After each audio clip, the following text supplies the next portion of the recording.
Bonjour à tous, nous allons essayer de résoudre quelques équations qui sont données dans le cours. J'ai repris pas tout à fait les mêmes exemples. On va voir comment faire. Alors, la première équation, x plus 16 égale 19. Donc, ça revient à faire x plus 16 égale 19. Donc, qu'est-ce que je dois mettre à la place de x pour que quelque chose plus 16 égale 19? Vous trouvez tout de suite la solution, c'est 3. Mais le problème, c'est qu'en mathématiques, on veut avoir une méthode qui est correcte et qu'on puisse reproduire sur des exemples plus compliqués. Donc là, grâce à la propriété du cours, nous allons essayer de voir comment résoudre cette équation et trouver la même solution que nous venons de trouver actuellement. Alors nous allons reprendre l'équation qui est donnée, donc je vais la réécrire, x plus 16 égale 19. J'ai dit dans le cours qu'on essayait d'isoler x. Alors isoler x, c'est que x il soit tout seul à gauche et que notre 16 il passe à droite. Alors comment faire pour le passer à droite? Alors je ne peux pas inventer une méthode pour dire je passe d'un côté à l'autre. On va essayer de faire comme dans la balance que nous avons vu dans l'activité. Nous allons essayer d'enlever 16. Qu'est-ce qu'il faut faire pour enlever 16? Pour enlever 16, il faut faire moins 16.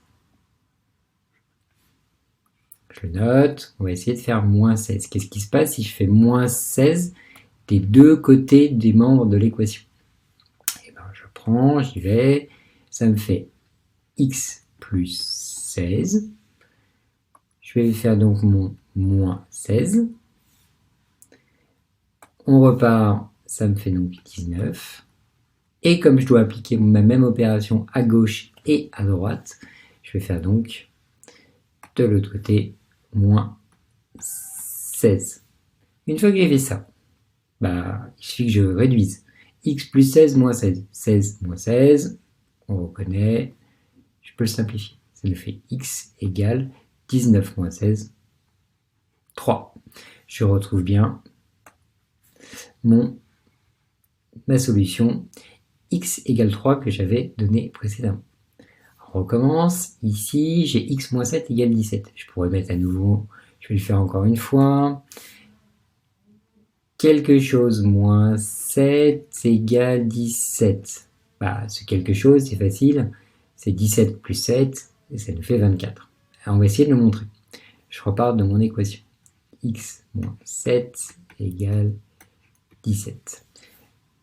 Je veux que mon x il reste tout seul, celui-ci, je veux qu'il reste tout seul à gauche. Donc je vais arriver à me débarrasser de moins 7. Comment je peux m'arriver à me débarrasser de moins 7? En faisant en prenant l'opposé, plus 7. Alors on est parti. On va donc nous faire x moins 7. Ça c'est le premier terme.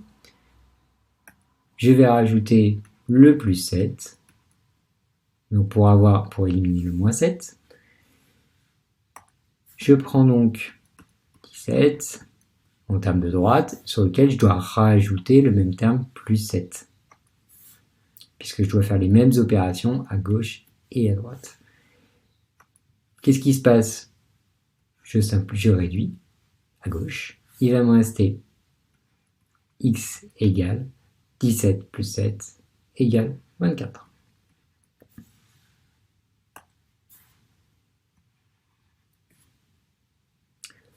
Ça, c'était mes deux premiers exemples. Maintenant, 3x égale 21. 3x égale 21, on n'est pas dans le même problème que la dernière fois. Là, en fait, j'ai 3 fois quelque chose égale 21. Moi, j'aimerais bien avoir combien vaut le quelque chose. C'est un peu comme si vous avez 3 paquets de bonbons qui coûtent 21 €, combien coûte un paquet de bonbons? Alors, je veux me débarrasser, pour que ce soit l'unité, je veux me débarrasser du 3. J'ai 3 fois quelque chose, donc je vais l'écrire en dessous. L'opération, c'est comme 3 multiplié par quelque chose égale 21. Pour avoir le quelque chose, il suffit que je divise tout par 3, donc à gauche et à droite. Donc on a 3x divisé par 3, c'est bien égal à 21 divisé par 3. Ligne d'après, 3x sur 3, ben je simplifie en haut en bas, x égale 21 tiers, et vous savez que 21 tiers, c'est égal à 7. Même chose ici, x sur 2 égale 12.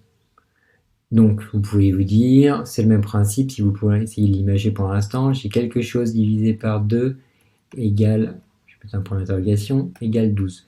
J'ai par exemple, j'ai une demi-boîte d'œufs de 12 œufs qui coûte 12 €. Combien vaut la boîte en entière? Voilà, c'est la même chose. Ce que je vais faire, c'est au lieu de, je vais me débarrasser du 2, qu'est-ce qui se passe si je multiplie à gauche et à droite par 2? On y va. Je vais donc avoir x sur 2 multiplié par 2 pour enlever ce 2 qui est en bas. Ça me fait donc 12. Je rapplique la même opération dans le membre de gauche et dans le membre de droite. Même opération. Et je simplifie. X sur 2 fois 2, je peux le simplifier, il me reste x 12 fois 2, ça fait 24. On vérifie. 24 divisé par 2, c'est bien égal à 12. J'ai bien trouvé ma solution. Dernier exemple, c'est pas celui-là, c'est celui-ci. 5x plus 6 égale 9. Là, il va falloir qu'on fasse deux choses en même temps. À la fois qu'on isole les x à gauche. Donc je vais le noter ici, à gauche. Je veux avoir à gauche que des x. À droite, je veux que des constantes.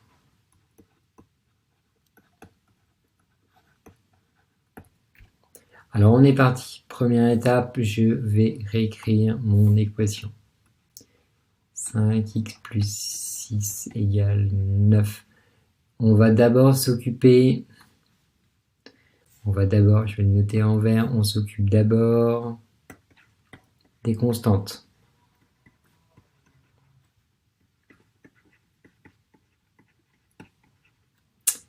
On va essayer d'enlever le plus 6. Comment on fait pour enlever le plus 6? On fait un moins 6, sauf qu'on applique des deux côtés de l'équation.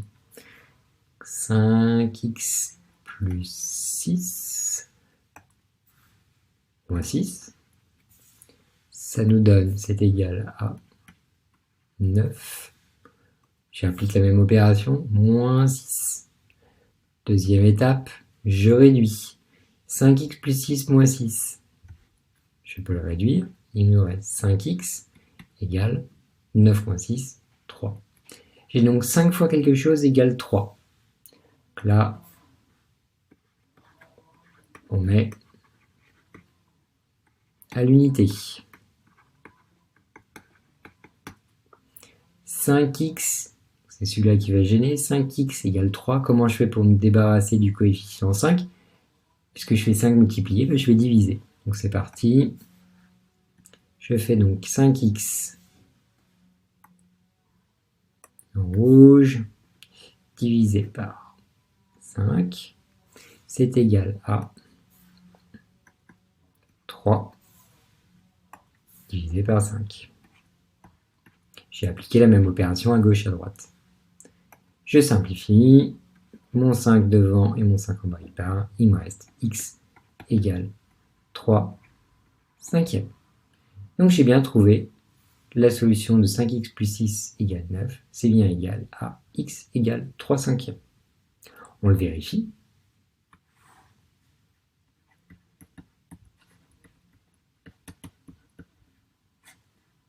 On a donc 5x plus 6, c'est égal à 5 fois 3 cinquièmes plus 6. Ça nous fait donc 5 et 5, c'est 2 5 qui s'en vont. Il nous reste 3 plus 6 égale 9. Donc, x égale 3 cinquièmes. Eh bien, solution de mon équation. Voilà. Voilà pour les quelques explications supplémentaires.